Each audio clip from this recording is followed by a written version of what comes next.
Estudios de caso, recuerden que es un texto, es una narrativa que la tenemos que tomar de la realidad. Por eso yo les daba como ejemplo antes las migraciones. Por ejemplo, gente que trabaja en la ruralidad y tiene niños que viven cerca de eh, una plaza que no tiene árboles.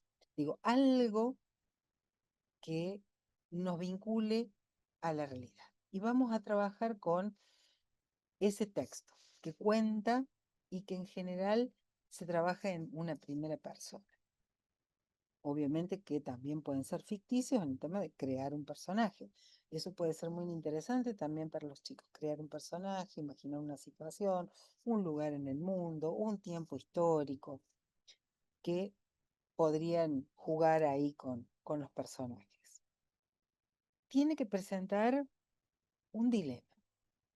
Esto es, les diría, la base, porque si yo es una narración que cuenta una historia, contar una historia es una cosa, pero que esa historia tenga o me ponga a mí como lector en una situación donde yo tengo que tomar posición, es otra. Y eso es lo que me invita a la reflexión, es lo que me invita a hacer unas ciencias sociales diferentes, es lo que me invita a pensar en el otro, a recuperar, a ver elementos de ese texto y mi historia de vida y yo qué haría, entran en juego otros elementos.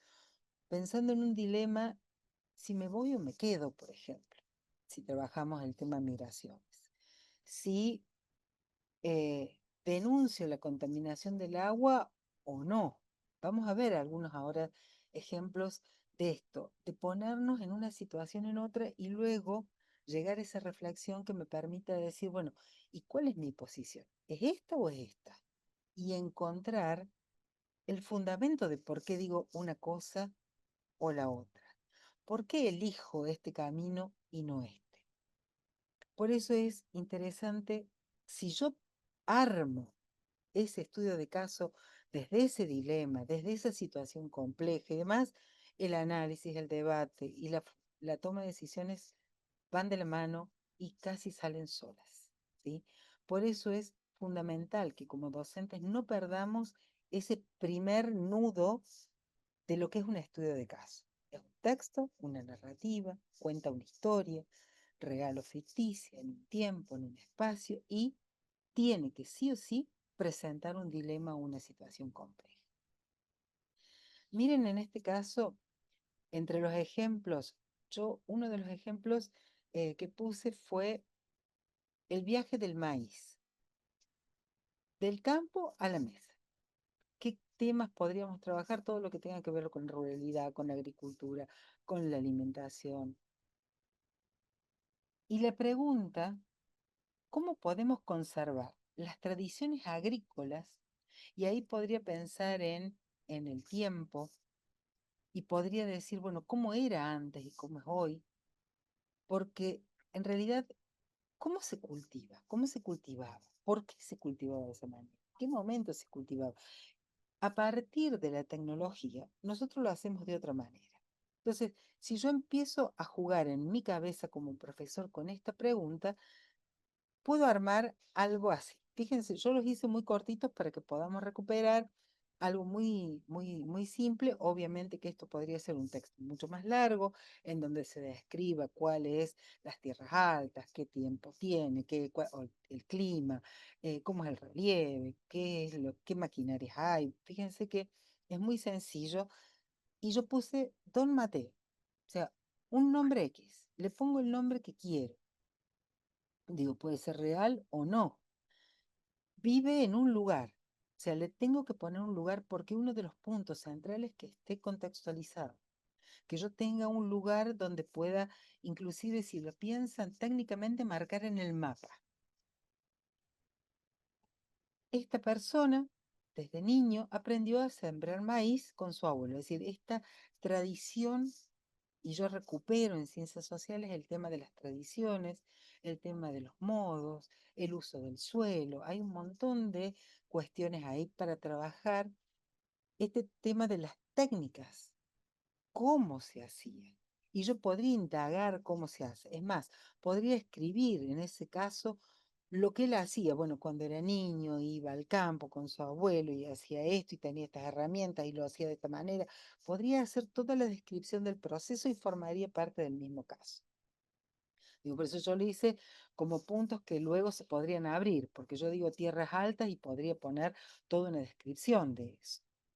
Desde niño aprendió a sembrar el maíz y el maíz podría poner todo un texto al respecto.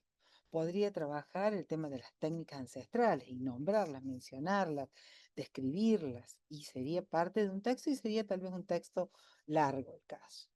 Pero ahora muchos vecinos están usando semillas modificadas y máquinas modernas que prometen cosechas más rápidas.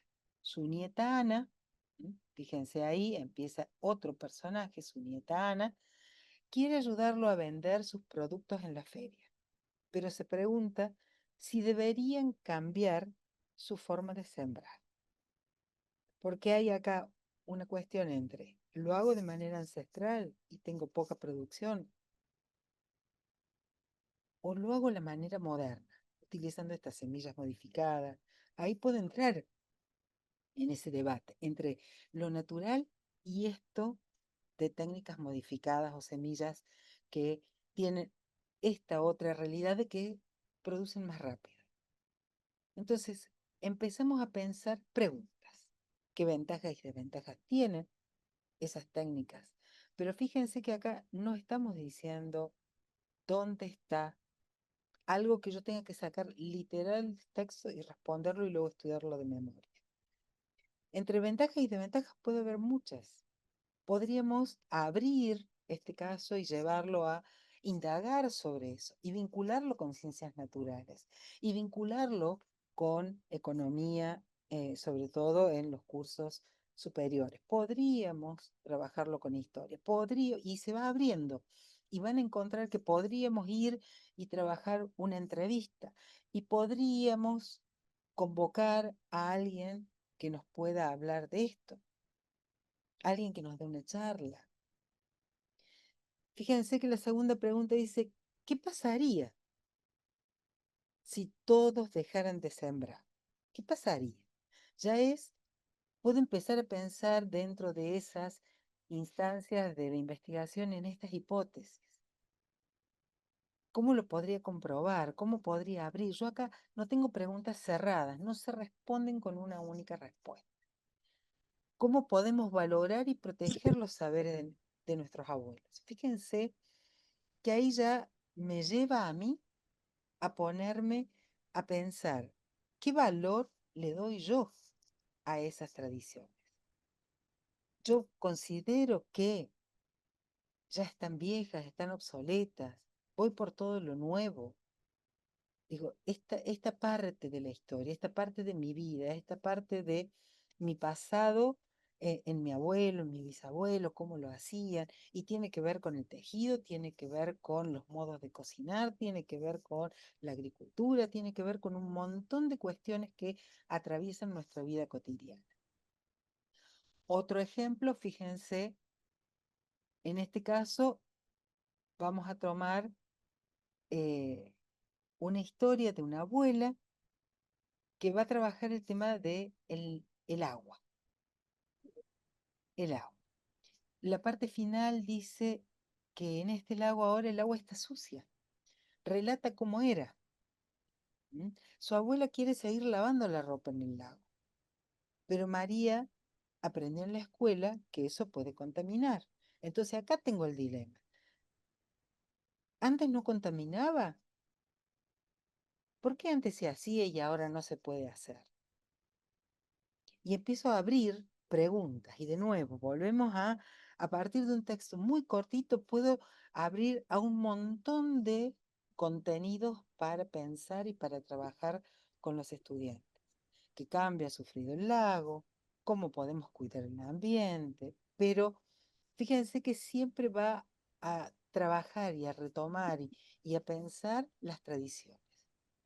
¿Por qué? Porque nosotros Si no, ciudadanía nos queda muchas veces descolgado. Nosotros tenemos que traer a ciudadanía e incorporarla, no porque sea parte de, sino porque son estos hombres que construyeron en un tiempo y en un espacio, una realidad, una vivencia y demás, son quienes son los protagonistas de la historia. Por lo tanto, acá es importante que nosotros recuperemos ese hacer de la sociedad.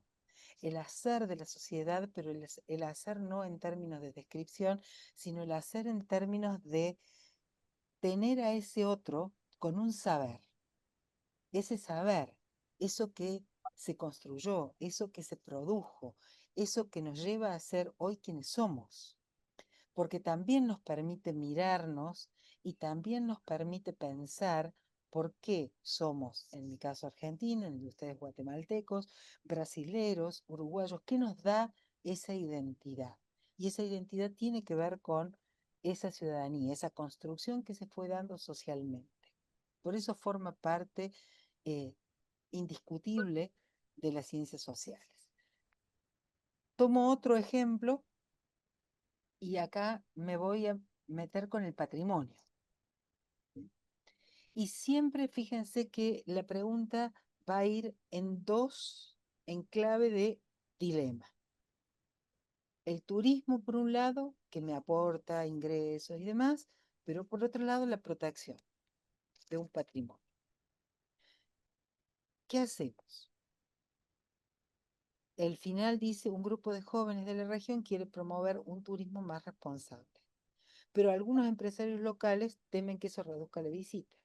Acá tengo, inclusive si yo quisiera pensar en que a partir de este caso pudiéramos representarlo y pensar en trabajar con los chicos juegos de roles y pensar en una organización, tal vez tipo foro, tal vez tipo eh, debate, en donde un grupo son los ambientalistas, otro grupo son los jóvenes, otro grupo son los empresarios, otro grupo podemos pensar en estudiantes.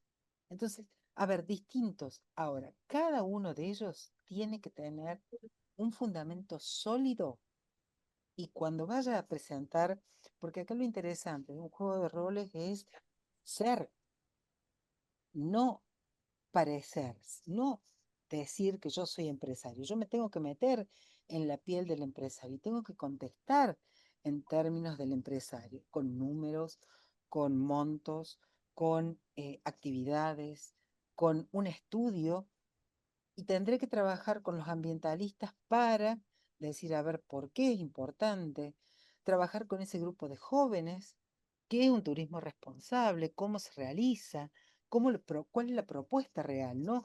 Bueno, sí, sería bueno hacer un turismo responsable, sino, bueno, así, de esta manera, con este plan, con tanta gente que ingresa, intentar mostrar a esos empresarios que no perderían ni dinero, ni ingresos. ¿Qué pasaría con las visitas? ¿Cómo proponen ese cálculo? Fíjense que podría irme a matemáticas, trabajar estadística, trabajar no solamente cuestiones patrimoniales, empezar a abrir. La idea de las ciencias sociales hoy, y lo venimos trabajando ya hace muchos, y ustedes van a encontrar en los libros de comunidades, estudios de casos, inclusive hay un libro que parte de un caso directamente para abrir, para desentrañar, para investigar, para indagar. Esta es la idea de poder pensar. Ahora, yo tengo que empezar a escribirlos. Y la idea es utilizar esa IA para escribir, para armar estos textos. Algunos profesores son muy hábiles para hacerlo, otros pueden escribirlo y luego hacerlo revisar, que es un poco lo que hablábamos antes, qué uso le podemos dar a la IA. Entonces, la idea es que esta herramienta sea para nosotros, nos haga, a ver, sea esa herramienta que nos haga accesible la escritura de un caso y que nosotros nos animemos a llevar casos al aula, que nosotros nos animemos a presentárselos a los estudiantes. Quizás empezamos con algo muy sencillo, así, muy cortito, que nos permita abrir, que nos permita generar preguntas, que nos permita ampliar o cambiar esa estrategia de la clase. Bueno, ahí están las preguntas que podríamos realizar, ¿sí? Que podríamos pensar, ahí paso por los que trabajamos, el del maíz, el del patrimonio, fíjense, el del lago. Entonces, esto que vamos a trabajar, vamos a empezar a mirarlo acá. ¿Pudieron? ¿Los tienen abiertos? Quiero que vayan al chat GPT y a Géminis, en los dos, van a hacer la misma pregunta. ¿Qué es un continente? Les doy unos minutitos, retomamos, pongan así, no cambien, no agreguen nada. ¿Qué es un continente? Lo ponen en el chat GPT y lo ponen en Géminis. Y miran qué respuestas da, qué les dice que es.